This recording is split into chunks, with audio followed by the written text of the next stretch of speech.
All right, so here we are, Saturday morning, out for a ride. We're into the ride like 2 minutes. Well, hold on. And who gets a flat tire but Yeah, I do. No, our local 70s on conference weekend, Tony Romney. Now, he's saying that you got to have polyethylene, linear low density polyethylene gloves to do this. Are those biodegradable? And Over here. Those are biodegradable, those gloves. Bruce is taking notes because he has challenges when he has a flat tire.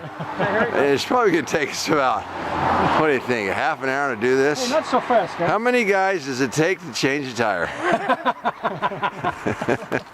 Just one good man. And Brother Hale's sporting a new helmet. What do you say over there, Shorty? I'm here, baby. When you were like Show us the back of your helmet, will you? I had people who did it. Is it flashing? Yeah, you can see it. Is it flashing? Steve, over here is our fashion king. Yeah, there's Brother Briggs. Looking fashion. He's wearing the red outfit today.